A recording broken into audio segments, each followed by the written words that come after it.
That wasn't the plan. Well, hello, Miss Emily. Hello, Miss Courtney. How are you? I'm pretty good. How are you? I'm doing okay. It's been one hell of a week over here. Oh my gosh, I know you're so busy with work. Well, yeah, and there Your was thumb. Well, that's one of the rest of my digits that's still bandaged up. There was a big fight over here on Sunday evening at like 5 o'clock, around 5:15, I believe. I'm sitting in my living room. The kitty's just lounging on the front porch, and I've got the door cracked open. Here's some commotion outside. I go out on the porch. Next thing I know, my cat is zooming past me on my porch, runs up the big tree on the side of the house. A dog is right at her heels, runs past. I've never seen a dog with murder in its eyes like this before. It was awful. I haven't. And I seriously was, I got kind of in the middle of it. Finally, the owner came back. She got her dog. He had his leash on, but he got away from her. My cat, I caught her. She fell out of the tree several times, trying to crawl back up, trying to escape this dog. But anyway, I got multiple puncture wounds from animal bites. I had to go to the ER for 4 hours that night. And then my cat went to the ER the next day, I believe, or the day after that. I was too traumatized to even go near her, and I didn't want to put her in her carrier. We're both on antibiotics and we're healing, but it's been a hell of a week. But yeah. Oh gosh. Well, I've got to cancel my giant German Shepherd singing telegram I was sending to you guys. Not funny. I'm gonna cancel that. Yeah, can you just send a parakeet instead? She'd be way more into that. Oh gosh. Poor Sacagawea.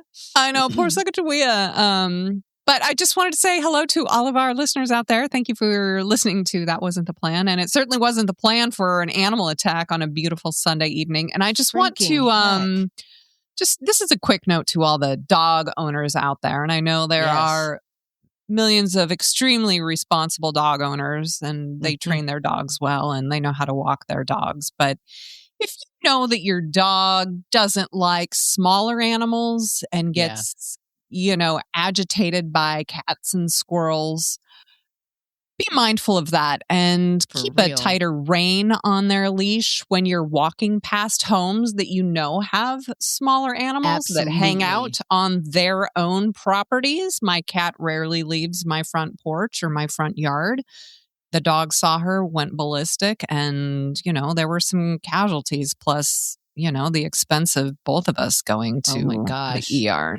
How much total? I'm not sure about mine. I haven't gotten that bill yet, but for hers, it was around $600. Holy cannoli. No way. Oh. Yeah. I also have pet insurance, for that very thing. So that helps. That's another thing for anybody with pets. Get pet insurance. It's $100. I know. Well, shoot. She's worth it. Well, of course. Oh my gosh. Of course. I'm not saying, why would you pay it? Throw her in the trash. Get a new one. It's just a cat. Absolutely. Yeah, right. I was just saying that's so much, because when we took our dog last two weeks ago, she had gotten into some marijuana, and I didn't know that's what it was. So I thought she was having a brain aneurysm or something. It was only $150. Oh, that's not bad. They just gave her fluids. So I'm not sure how in depth. Poor Sacagawea. Yeah, they gave her a bunch of meds there, and she ripped out all of the claws in both of her back feet, and all the claws, or most of the claws on her right hand, because just climbing that tree. And I went out to the tree the next day, and there are claw marks.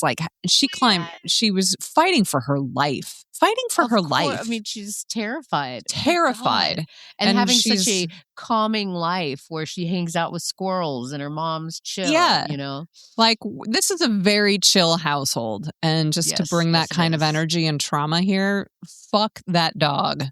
I have not been a fan of dogs this week, and I normally really like them. Handle your animals, people. Handle your animals. Be responsible. I'm not perfect, and I've had bad instances we had a giant dog. Anyway, that's for another show. But Emily, will you do me one little favor? Yeah. After we recorder, whatever. Get like a magnifying glass or like super like magnifying glass glasses, and get some tweezers and see if you can find her little nails in the tree and then make a necklace.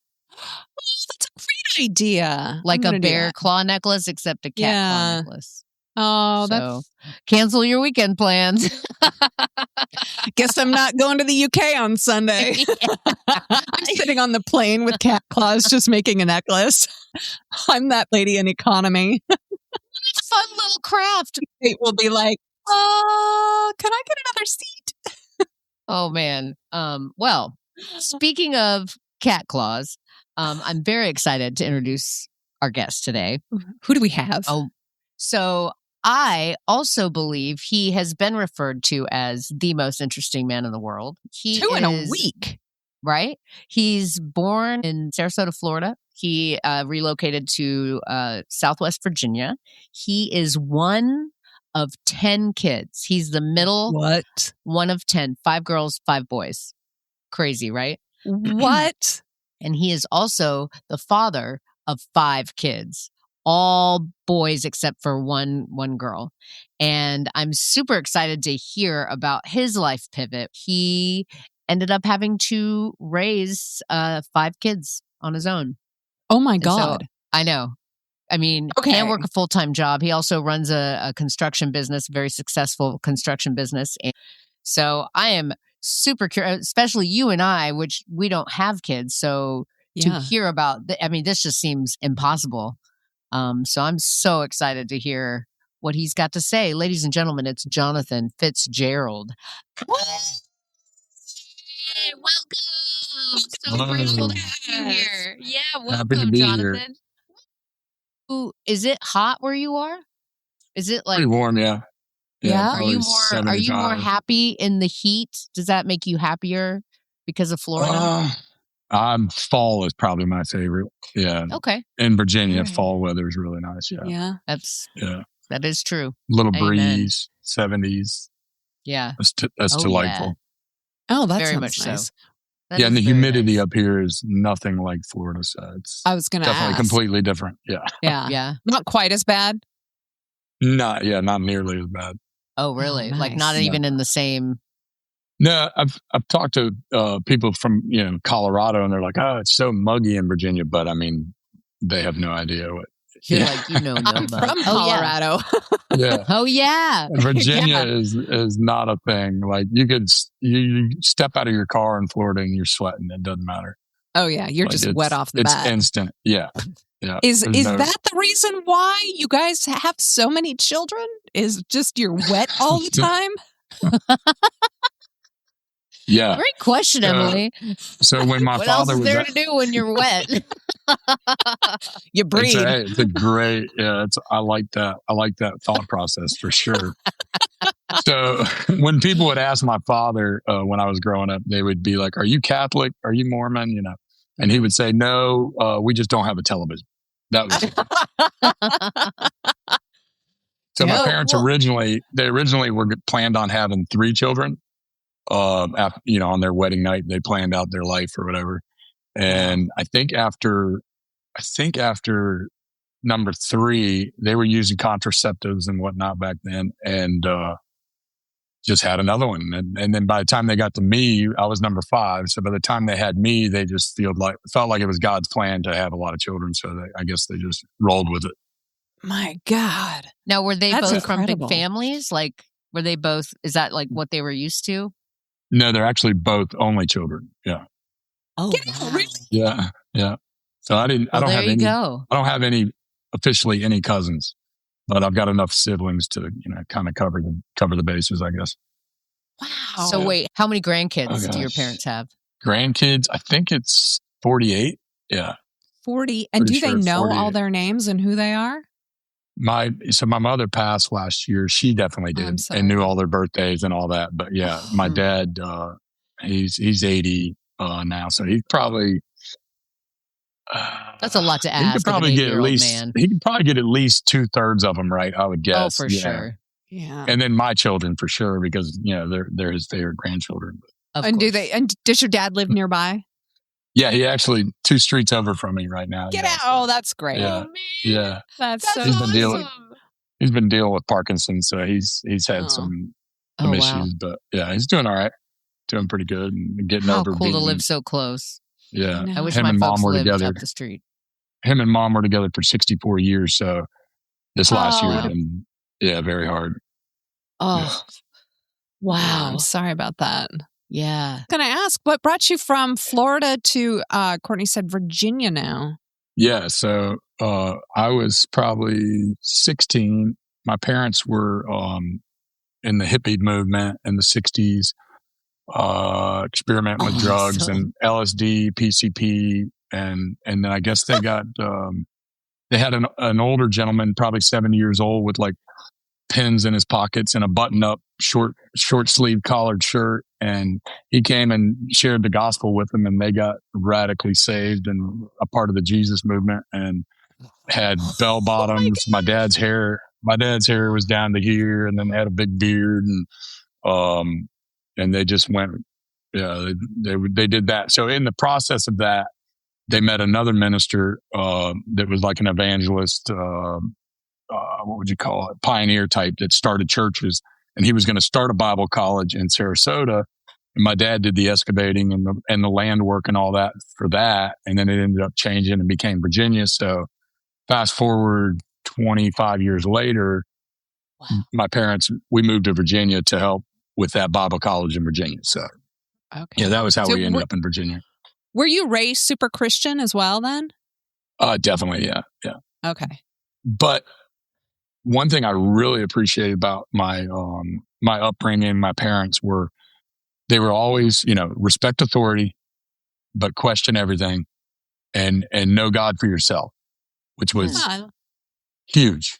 And that's how, those are the pieces that I've used to raise my children, like still the same core beliefs, but with my children, it's more instead of no television, well, back then there was no phones, but like some of the strictness of my parents, and the conservativeness of, my upbringing, I've kind of let fall by the wayside and just focus more on the heart of my children and them having a relationship with God for themselves rather than me telling them what to do.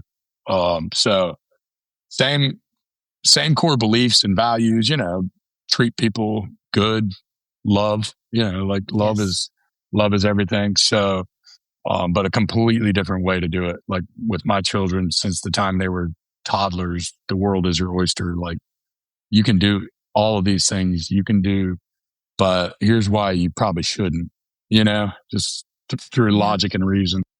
How did you wind up raising them on your own? Yeah. So the start for me was, growing up in church, Sundays, Wednesdays, big family, Bible studies nightly or pretty regularly, with my family, which was very cool. And it wasn't like my dad was always, he was a minister at some point, but he wasn't, I think he pastored some, but he was more, he wanted his church to be like, nobody knew who the pastor was. Everybody sharing their hearts, everybody sharing, their needs and like helping each other, more like that was his vision for like an actual church or whatever you would call it, a gathering.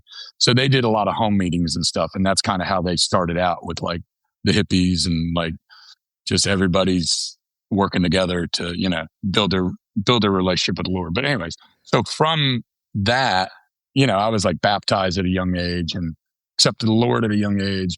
And then as I became older, a lot of my actions were pleasing my parents, like to make them happy and to make my parents proud, to make my dad proud. That was internally, that was what I was. And then when I was 15 or 16, I really started to understand and have a relationship with the Lord for myself. So in that time, and probably from the time I was 13, 14, 15, all I wanted was to be a father like my father and have children. And I loved growing up in a big family. It was phenomenal. The more I think about it, the better it was, so it was like totally awesome. So all I wanted to do was be an amazing father an amazing husband to my wife. That was my life goal as a teenager. Like that was my aspirations. I want to be an amazing husband and an amazing father. So you don't hear too many male teenagers with those goals. And that was, I mean, that was my heart. And I wanted to get tons of children, to be honest with you. Like I wanted to have like 12, 15, 20, as many as I could have. Did you say a shit ton of children? Is that what you said? Okay. And I do, but shit ton is relative term, so I do have shit a shit ton is of equivalent to 10 plus. Yeah. I like that. Okay. I love the Lord and I want a shit ton of kids. Yes, absolutely. Absolutely. That's me in a nutshell. That's it right there. That encapsulates my whole existence right there. And that I love Jesus and I like to procreate. Yes. Amen. So that led to, we're in Virginia, right? And I don't remember, I was dating a little bit or something. And I was 16, 17, 18, and had a lot of suitors or whatever you want to call it. His dance card was full, it sounds like. Anyways, so I ended up meeting a girl that was from a family of 9 and I was from a family of 10, right? Oh. And her grandfather was one of the first to share the gospel and be a part of my parents' lives as that evangelist. Wow. He's the one that started that Bible college, right? Okay. So, there's a connection there then. Yeah. So it just seemed like destiny, right? Like, yeah. And my mother had 7 of us children at home with no midwife, just my father delivering us, which is crazy. Yeah. And badass. But then your mother. Yeah. Dangerous. Yeah. We're going to need to have a little side quest and talk about what an amazing womb she has for one. Yeah. Yeah, for sure. Absolutely. And, the funny thing about that is I always just thought, okay, my dad cut my hair. I never went to the barber till I was like 22 years old. My dad always cut my hair. It was a flat top or a buzz cut, right? And then all my siblings, either my mom cut their hair or my dad did, right? So I thought, and my dad cut his own hair and it looked good. So I'm like, he just sees somebody do something and then he does it. Like that was what I thought as a young man. And then probably 5 years ago or so, I was talking to my mom and I was like, that's just crazy. Dad delivered, that is crazy. She's like, I just thought he just did it because Kit and Mary, my oldest 2 siblings, were born in the hospital. Dad said, I can do that. So he did 7, right? That's what I thought all these years. I mean, 30, 40 years, I thought that. And my mom's like, oh no, Jonathan. Dad read 9 books on child labor and the complications. And I mean, that's even more badass, but wow. She was like, he read 9 books. Like 2 of my sisters had their cords around their neck, weren't breathing. He just untangled them like an extension cord and they were fine. Like every one of us survived. Shit. So pretty incredible. Okay. Very incredible. Is your father single? Because that's badass. Yeah. Yeah. Honestly, it makes me think, all these doctors, God bless them, spending 8 years in medical school plus, or you just need 9 books. Yeah. Or you just need 9 books. You just need to Goodwill Hunt it. He actually invented a birthing chair. What? Like, it was basically stirrups. He welded it and built it and had wooden stirrups on it for delivering babies. And he tried to get a patent.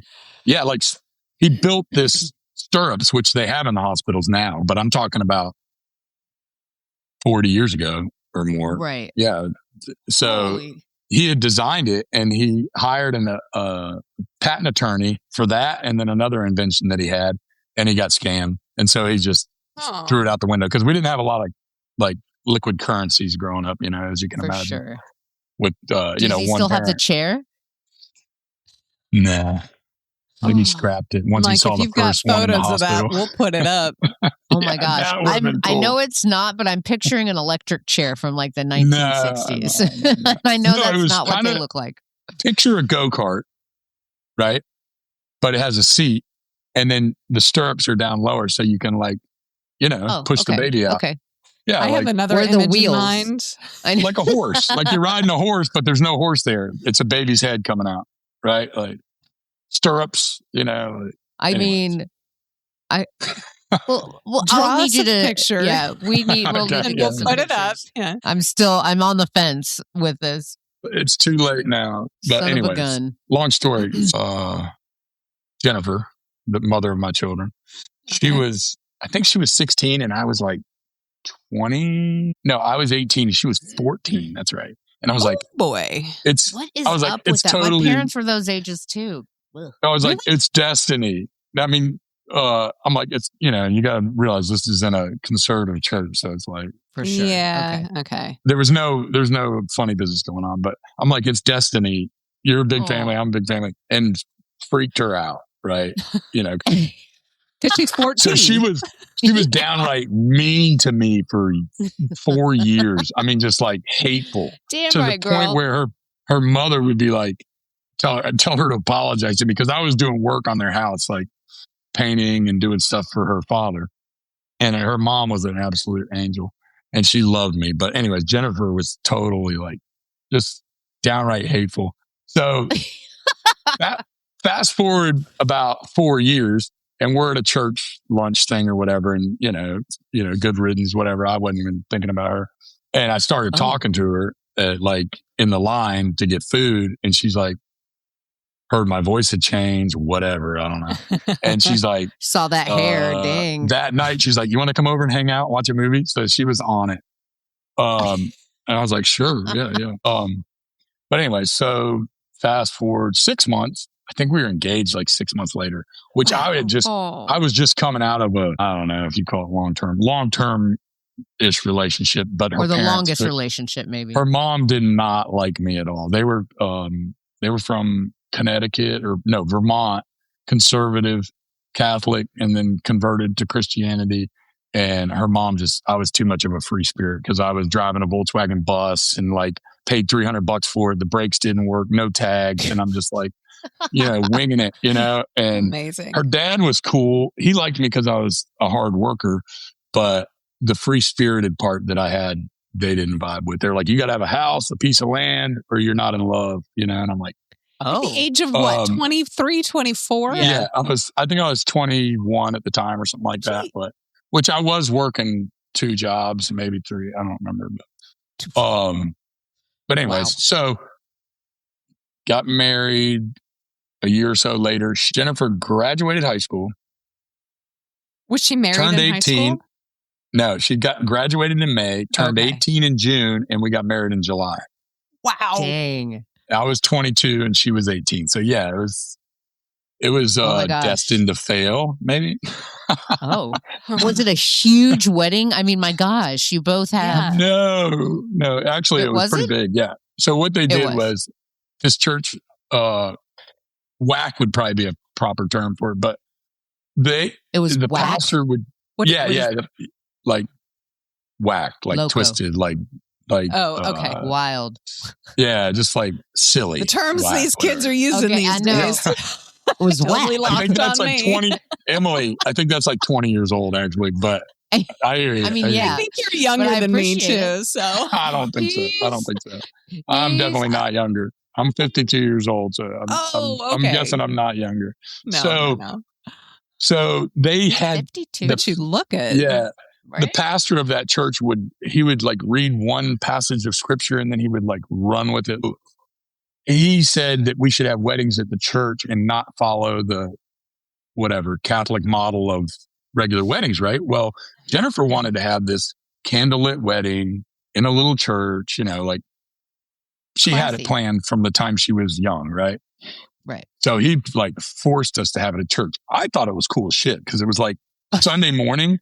Everybody got to miss church because we had a wedding, like, and then we had a picnic after. Yeah, like everybody at church was like, this is the shortest church service ever, like, so I thought it was cool. She was totally not about it.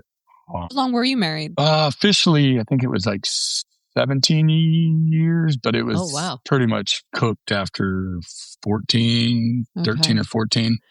How far into the marriage before you had your first baby? 3 years. Yeah. Oh, okay. We took some time, had a lot of fun. Yeah, you had a good honeymoon together, spend some time. Went to California, did travel, went to England. We did some fun stuff before we started having kids. Yeah, for sure. Because I think smart. I was 25 when Jonah was born. Okay. So Jonah's your oldest. Yeah. Jonah's 26, and then we've got Silas is 24, Allison is 21, and then Abel will be 20 in September, and Eli will be 18 in September. So yeah. Oh my gosh. Almost done. How fast can you say all their names? I might not remember all of them if I'm trying to do that. Let me see. Jonah, Silas, Allison, Abel, Eli. Now, my family, Kit, Mary, Joel, Rebecca, Jonathan, Esther, David, Michelle, Summer, Timothy. That's the 10. Wow. I practiced that, Yeah. I practiced that. Do it again. Do your siblings again. Kit, Mary, Joel, Rebecca, Jonathan, Esther, David, Michelle, Summer, Timothy. Woo! Yeah. Is that one of your children behind you? One back there. Yeah, probably. That's probably my youngest, Eli. Eli, come say, hey, man, I'm on a podcast. Can you tell? Hi, Eli. Yeah, can you tell he looks like me? He looks tall. Is he a tall kid? That's almost exactly what I looked like when I was 15, 16. Oh, my God. No, he looks really tall. He's pretty tall. Yeah, he's 6 foot. Something like that, yeah. Wow. Oh, wow. Yeah, so, Jonah, 6'4", 6'3", Silas. Oh. Yeah, like all of them are pretty tall, yeah. Wow. And I'm sorry, did I miss it? How tall are you? Me? Oh, I'm 6'2". Okay. Right about 6'1" 3/4 or something. And how tall is your the mom of them? Jennifer's 5'6". Oh, so she's yeah. Wow. Well, not short. And she had wow. Giant. Yeah. So when she was pregnant with Jonah, when we got married, I think she was 5'6", 108 pounds. Oof. And then when she was full term with Jonah, she was tiny. When she was full term with Jonah, she was 132 pounds. So she literally gained 24 pounds in pregnancy. Is that a lot? Is that how much you're supposed to gain? I don't know. That's not much at all. Oh, really? Not much at all. Because he weighed 7 of that. So yeah. Oh, so that wasn't usually much. More than that. Oh, gosh. No. She was tiny. It looked like a basketball. Oh, but yeah. So if I can ask, how did you go from the family of 5 to then raising children by yourself? What happened there? So, everything was really good.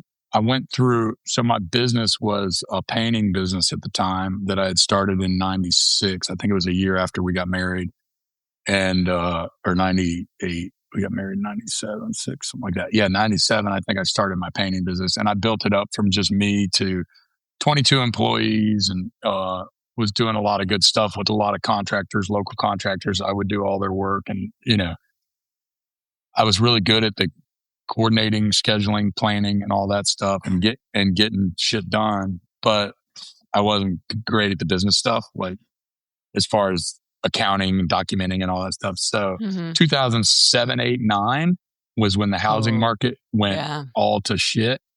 And I was selling real estate as a side hustle, and I was running that painting business, and everything was hunky dory, right? So I was spending money like it was going to go on forever.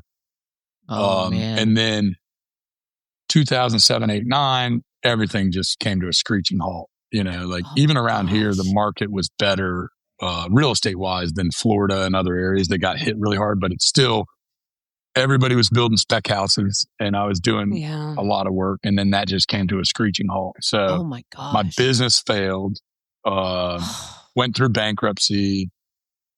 What was the other stuff? Lost our vehicles, Jennifer was watching them tow away her Denali, fun stuff like that. Yeah. So we went through that. Fun stuff like that. Real good times. Yeah. Repo type of things.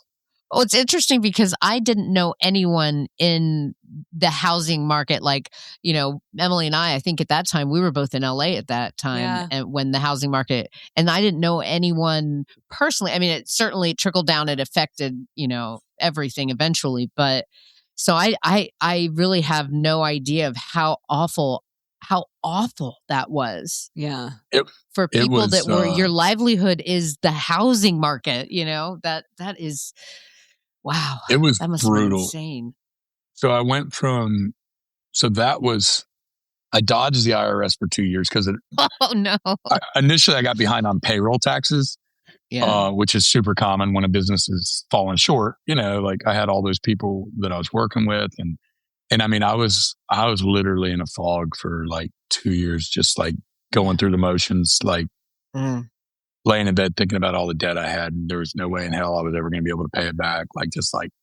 And then in the process of that, I really feel like it was a disconnect in communication, like talking about relationships. If you're in a relationship, communication doesn't matter if it's good, doesn't matter if it's bad, doesn't matter. Any of that matters. It's got to be communicated, like, cause otherwise you're going to lose that connection with your partner. So I was bearing the burden of it.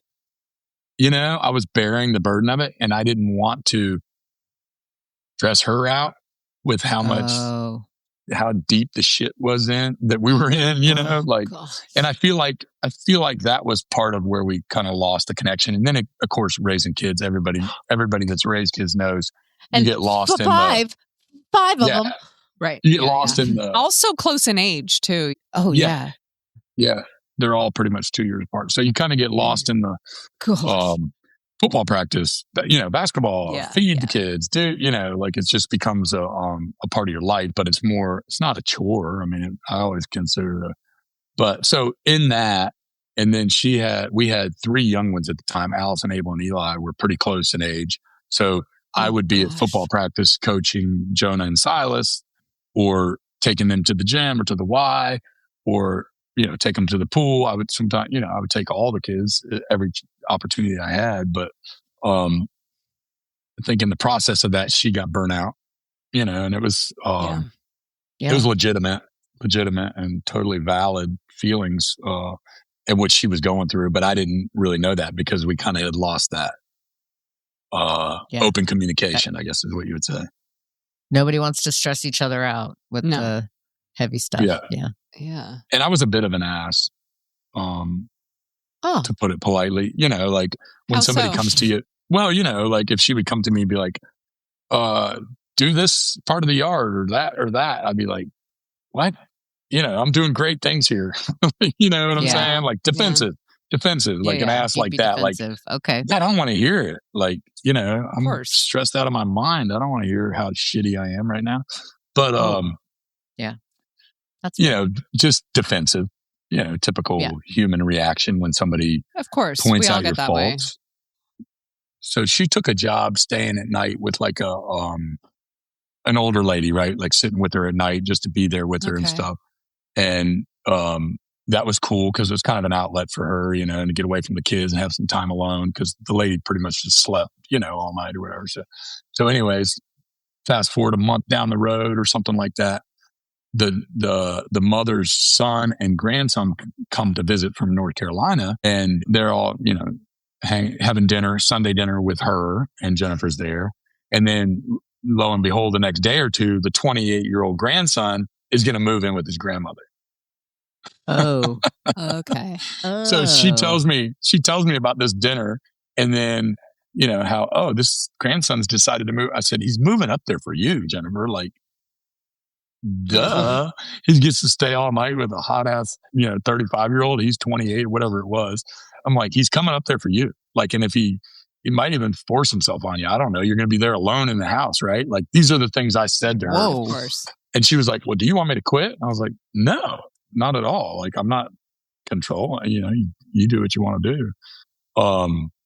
But I'm telling you, that's why he's moving there. Like, you know what I'm saying? Because if you want to think like a man, talk to a man. And they can tell you. Same with women. So if men ever want to, think about making laws for us and that sort of stuff, just come and ask us. Let us know. Yeah. We've got our own opinions. I totally agree. Yeah, she's staying the night with basically she's kind of doing nursing. Right. Yeah. Elder care, type of thing. Okay. So, year and a half later, I find out that, that is what went on. And I get little bits and pieces of it from her, right? But this is when she's like, absolutely, totally could not stand me. Like, I'm either leaving you or I'm going to be honest with you about what went down a year and a half ago or whatever. Right. Oh boy. So that was hard to hear. But then, of course, it was like bits and pieces of the truth. And then it was like more and more of the truth and more of the truth. And then, and when that truth came out was a lot of times, I don't know if it was like intuition or God or my common sense and logic. Like, I think this actually probably happened. So at that time, she said she wanted to move out, and I was a strong personality. She's only really ever known me. So she wanted to have her own space and, like find out who she is. So I was like, okay, I support that. So I helped her move. She found a little place in the same town. Before she did that, before she said she was going to move out, she went to see an attorney to make sure that I didn't come back with abandonment, because all the children wanted to stay with me, which was cool.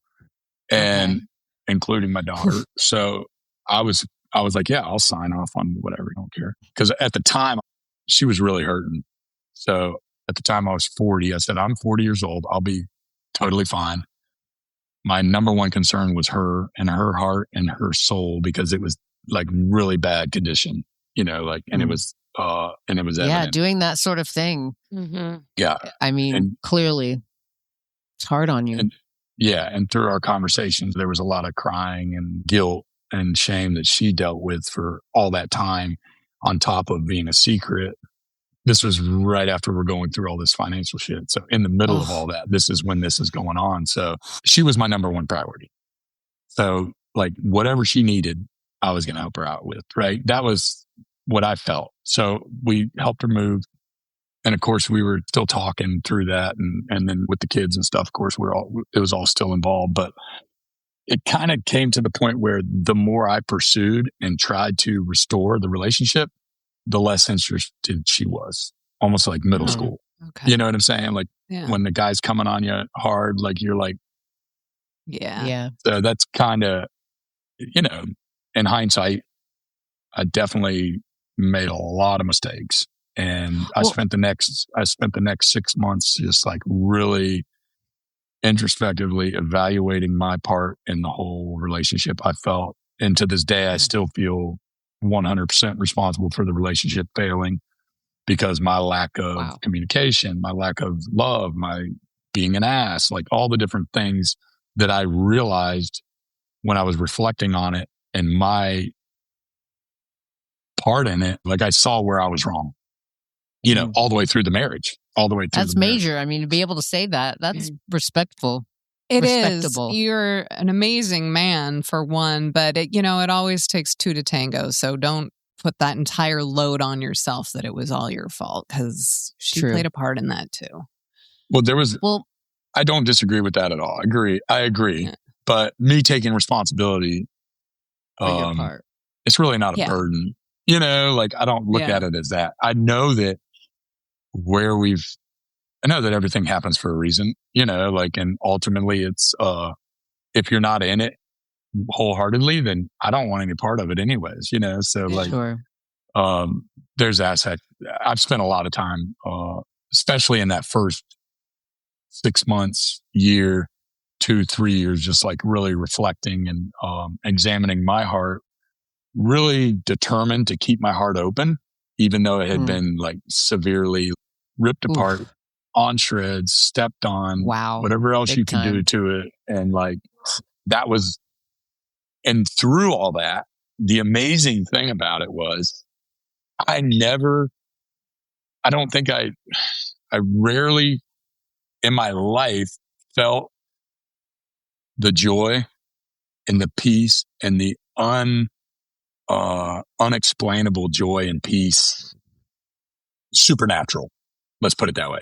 Like tears and like heartache and like, and my kids would see me, like I still felt joy. And I know it was because I was pouring into my children, like when we give to others and we do for others, God's able to give into our hearts, and restore our hearts, even though I was like it was the absolute fucking worst thing in the world that could ever happen to me, to me, because that was my ultimate goal, was to be, first of all, a great husband.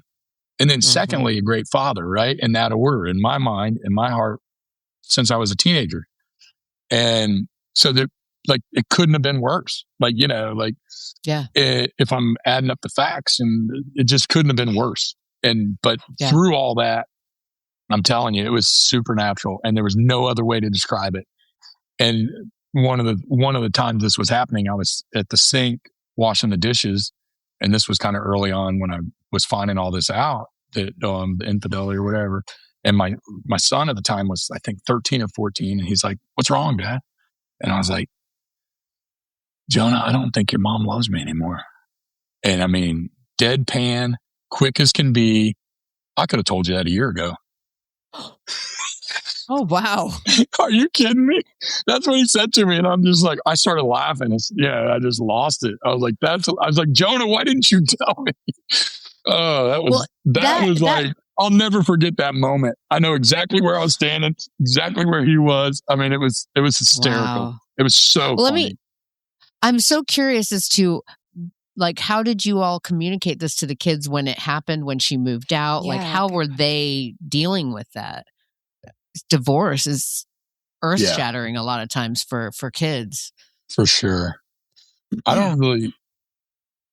I think I can't really speak for her. But from what I remember, her line of communication was, your dad and I are working through things, the typical things parents say. So they were in the loop. So they were... communicating with. Okay, yeah. Like Allison, I think, was 8 and had a conversation with her mother that, because I was more responsible with timing and being on time and all these things, that she wanted to live with me, which made me happy forever. God. Like, your daughter. Wow. So that was, and Jennifer shared that with me. So we were always very amicable, and like, I take a lot of pride in that. We were mostly respectful to each other and of each other. Of course we're human, but for the most part, we were always amicable and definitely for the children too, and even for each other. So it sounds like when you guys, the divorce had happened, Jennifer had moved out, if you said Allison was around 8, then there's a younger one still that was probably around 6. What was it like? Single father. We always hear of the single mothers, but we don't ever speak to the single fathers that often. What was it like raising 5 kids from like 6 to probably 16 at that time, and running a business? Sure. Yeah, it's pretty crazy. Whoa. I nonstop would have people ask me, "How do you do it?" Because I was... Where do you find the energy? Yeah. What are you smoking? And Brad, what do you snort, Jonathan? I would say I didn't have energy, but I don't sleep a whole lot, so that's helpful. I guess it was... I'm trying to think of the timing of it, because it was like a 2-3 year process of, before we... Yeah. I finally filed the divorce or whatever and gave up hope on that happening. But that's hard. 3 years of that. Wow. Which, I mean, it wasn't like I was, some...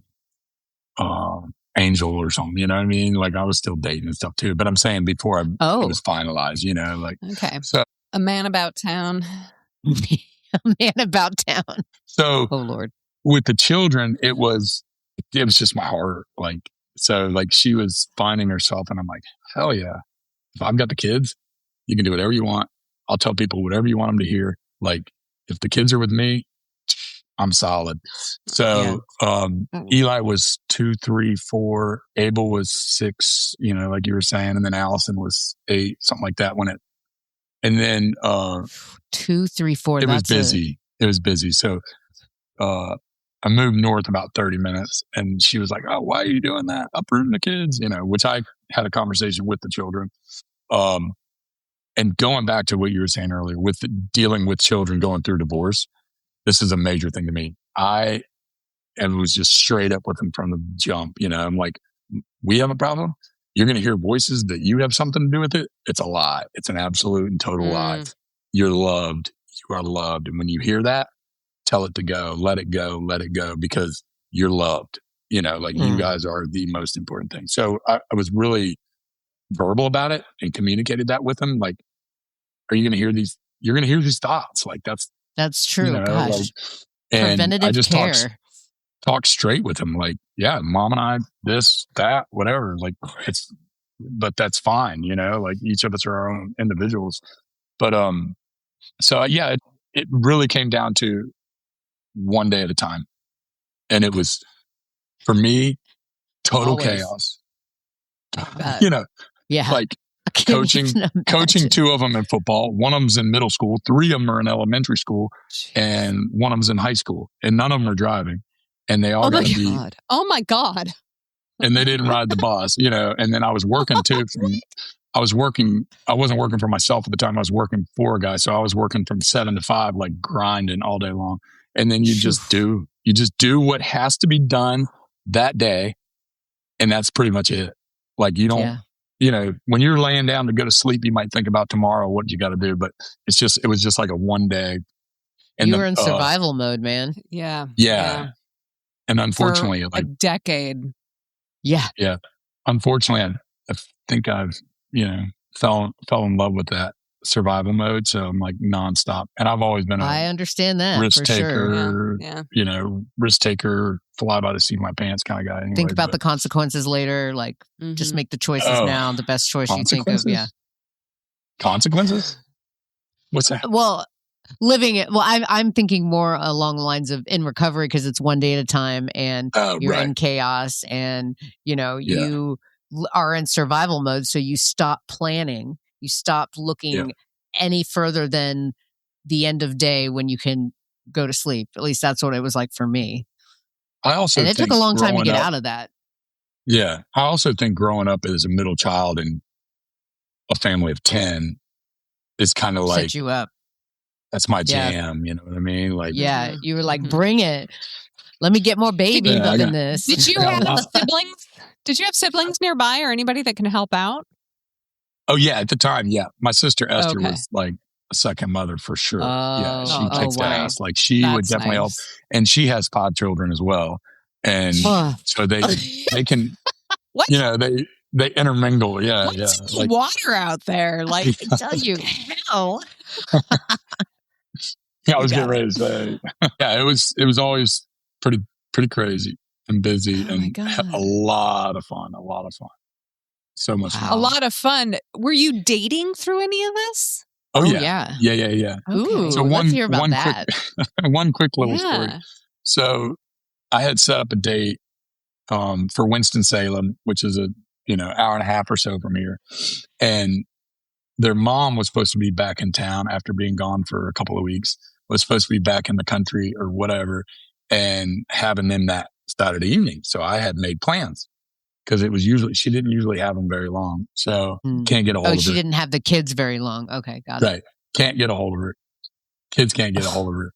Like no response. So I'm thinking, okay. So I was like, all right.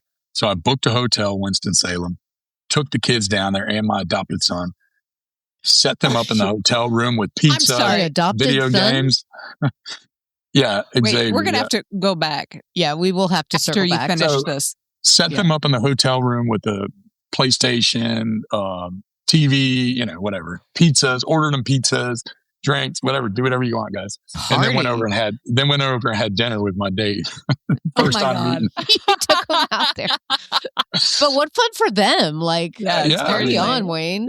What a fun little vacation. It was pretty fun. Yeah. It was just on a whim on a Saturday afternoon. Yeah. I've got 2 questions. Winston-Salem. Is that like the cigarettes?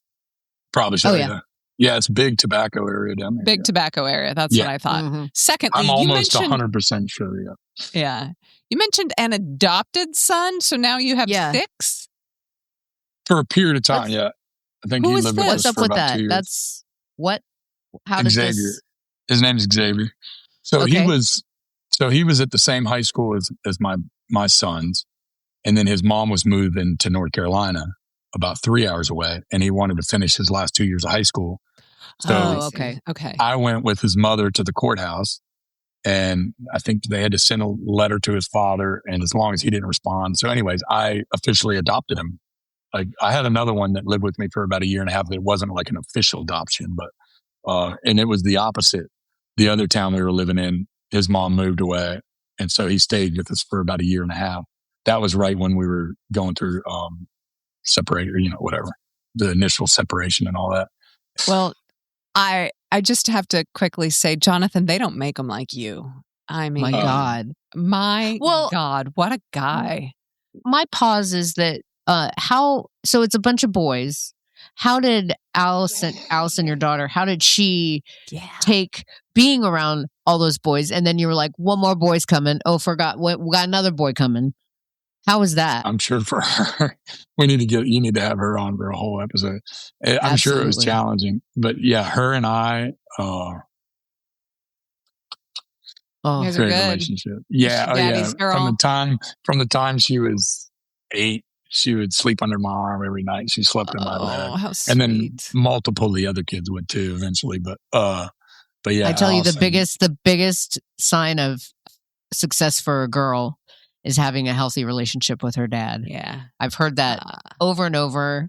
I mean, I certainly believe people can be successful, fully centered without having a father figure, but it's sure, I mean, I had a wonderful dad. I know Emily has a wonderful dad. Like, Makes a difference. It makes a difference. But I never had the relationship that it sounds like she had with you. Yeah. We went on so many dates, her and I, when she was how sweet. 11, 12, 13, or 14, 15, 16, 17, 18, like it's wow, priceless. And then to be someone that they want to hang out with at 52 years old, like we want to spend time with you, as adults. Like that's like incredible. And then, when she was 17, like seek me out on her own, and not for money, because I always give money no matter what, but, and say, you're my favorite person in the world. Like for your daughter to say that to you, it's like, holy shit. Like, wow. Doesn't matter what happens the rest of my life. I'm content. I'm like filled up to the brim. Oh, wow. Because of mostly because of them. Of course. Yeah. Well, let me ask you this. And I don't mean to pry, but I've noticed you're wearing a wedding ring.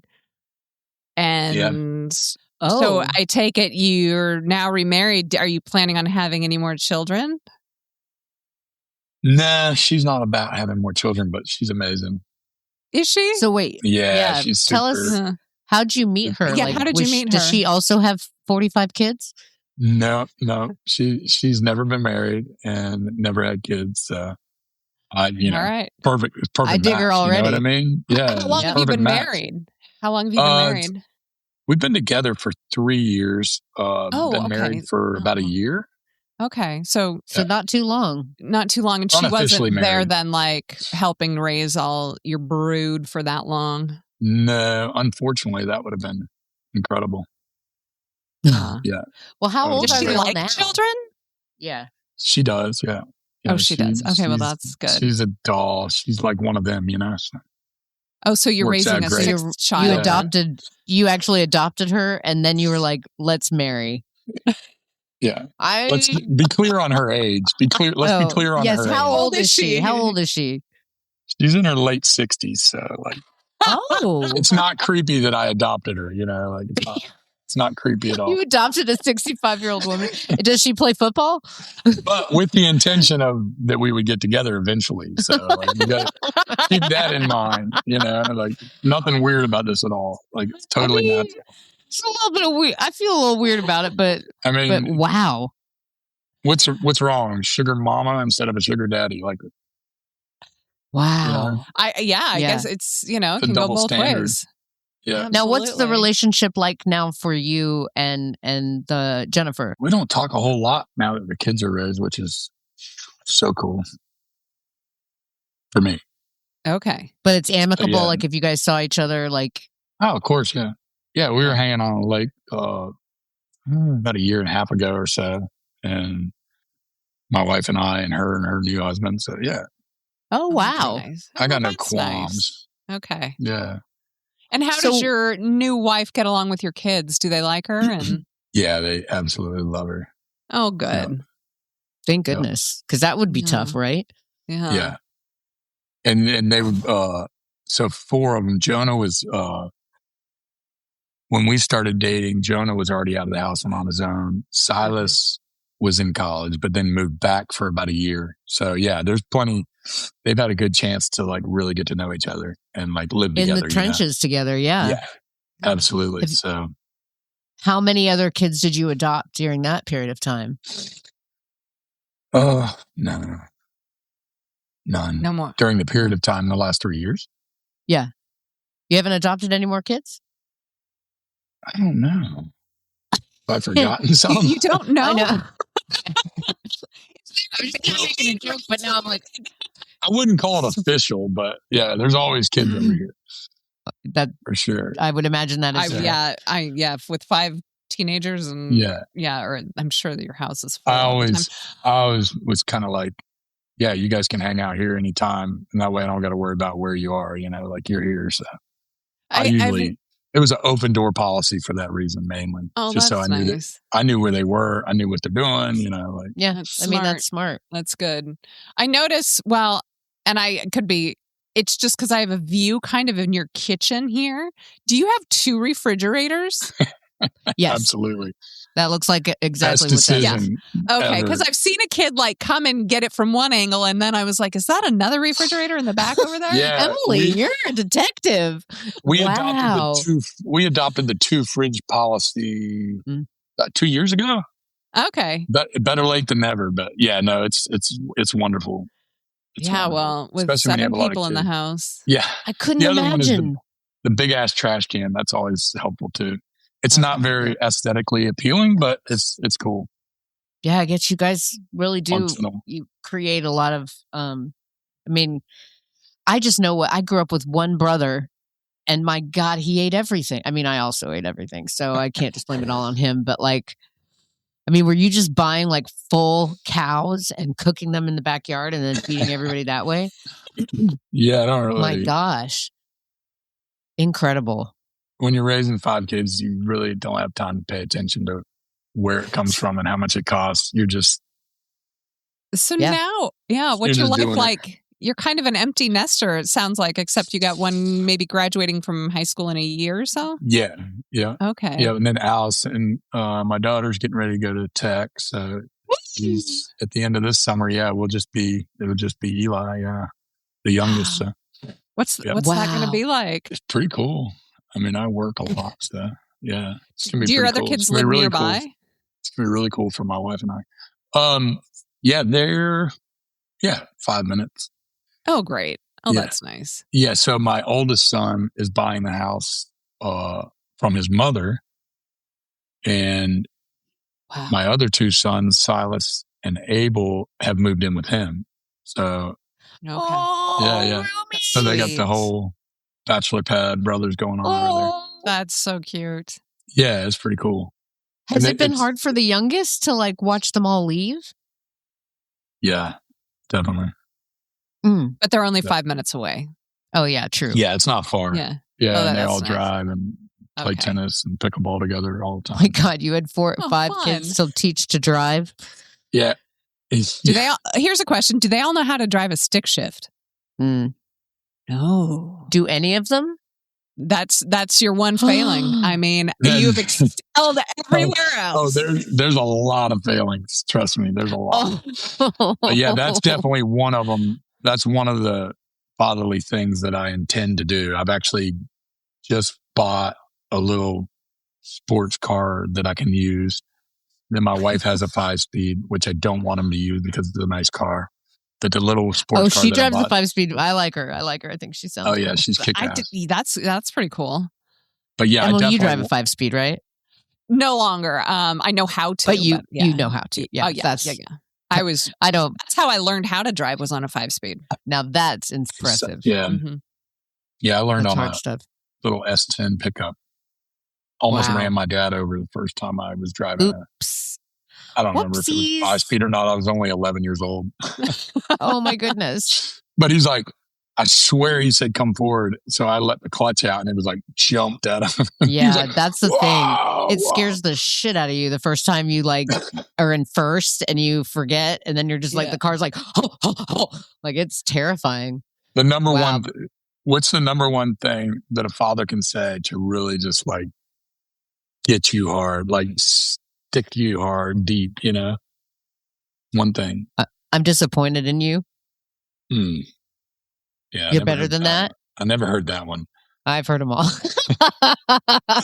As a son, what were you thinking? Oh, yeah. My dad says that a lot too. Oh my gosh, what were you thinking? I'm like, Here's another one that my dad used to say. We'd like knock on their door, you know, the parents' room and be like, you know, we're going to come in. Are you decent? He says, I'm always decent. I'm just naked. That's a good one. Emily, you're going to have to cut out where he was like, what can your dad say that can make you get you hard? I wasn't going to let it slide, Jonathan. That's not my style.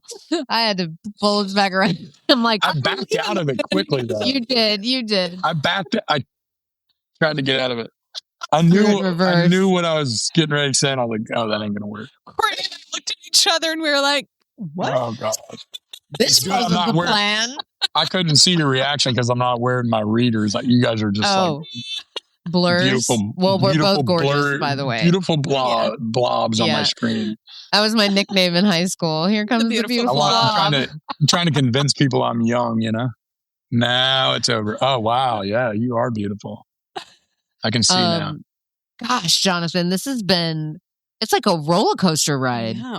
And it sounds like you found a space now where you can maybe take a breath. Do you feel like you've gotten through that period of time, or do you still kind of feel like you're in that survival mode? Yeah, I'd say with my business, it's always like that. I'm trying right now to kind of lean things up because I'm coming up with astronomical amounts of money on a weekly basis that is just stressing me out. I love having all the work and jobs that I'm doing. I really enjoy coordinating, scheduling, planning, efficiently getting work done. Like, I love that. But it's coming up with the money every week that's just like, oof. No, thank you. I'm really not a fan of. So, yeah. Well, unfortunately, my new wife isn't like a millionaire. She isn't really a sugar mama, unfortunately. So I've got to keep working. Yeah, does she help out at all? Keep looking. I'm sorry. Did you say you got to keep looking? Or is she like a freeloader type? Yeah. She definitely is she helps. freeloading? No, she helps a lot. Yeah. She's amazing. That sounds like something. She helps me with my business and she listens to my, she's a great support for sure. Well, that's good. I guess that's okay. Yeah. Wow. Well, you are a ride. You're pretty incredible, I must say. I don't think I've ever met any men that, for one, their goal their whole life was to be an excellent husband and an excellent father. And from there, you know, everything kind of just fell into place. Just your kindness and the love you have for your children and the compassion you had for your ex-wife just to make sure that she was healthy and happy. That's something else. I appreciate that. That's beyond you, I'd say. And the fact that you're raising these children, these children of yours with these morals, I think that's a wonderful thing. You're raising really good kids, it sounds like. I appreciate it. And I hope your new wife is also kind and extremely, you know, help out with teaching these kids what it's like to. Hopefully, she's not going through perimenopause. Yeah. Yeah, I will say, Jonathan, I won't lie. I was super disappointed when I found out you were married because you are you're an officer and a gentleman. Oh, Courtney, you're married too. That's right. Speaking of which, I think my husband, hold on one second. Oh, where'd she go? Where'd she go? I think her husband's there. Surprise! Hands off, lady. I told you she's the most beautiful woman on the planet. My parents paid top dollar for him. Yeah. They're like, will you marry a 45-year-old daughter? And he said, I'll do it. But she cooked dinner. Yeah, so we met on Bumble. Oh, nice. She said, I like your hair. You do have a good head of hair. I was playing guitar on one of the little things. She's like, I like your hair and I like your voice. And I was like, I like your... Oh, yeah. You love them. Well, I didn't. That wasn't the first thing I said. I waited till we met for dinner. Yeah. Oh, you guys are sweet. Courtney, go back to your microphone. It's our first time. Yeah, big shoes. I can't hear you otherwise. That was fun. And that was fun. That's cute.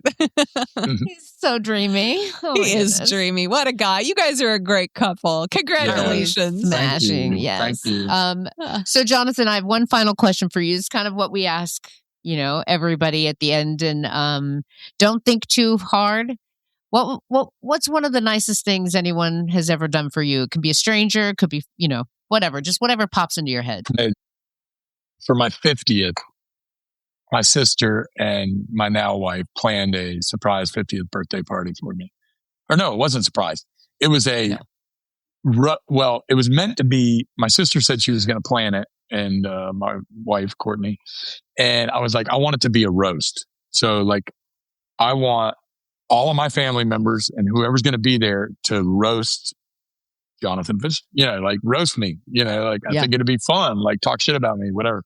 So it didn't work out.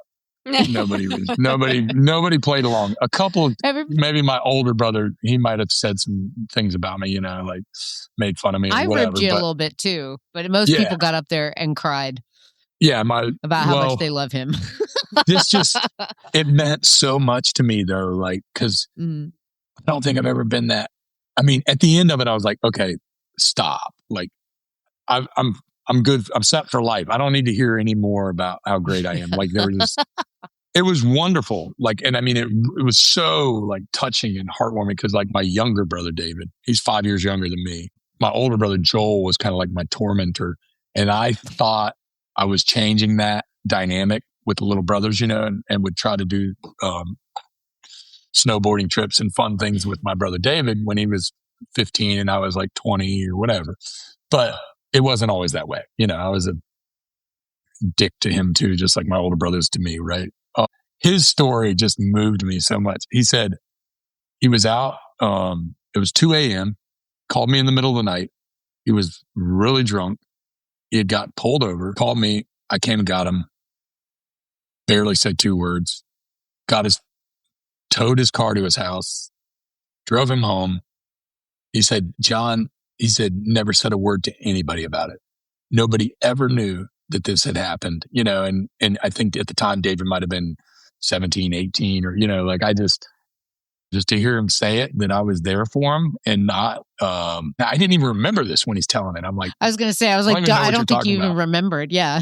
So it's just so cool. Cause I don't know. Absolutely. That was definitely the coolest thing. That night was incredible. And I think back on it and I'm like, I don't know, to think that I did that and it was in my nature and that I didn't even remember it. It just makes me feel really good. Absolutely. Cause to me, that's the coolest person on earth does that shit for somebody, and anybody, it was obviously my brother, but I would do that for anybody. You needed something. It's true.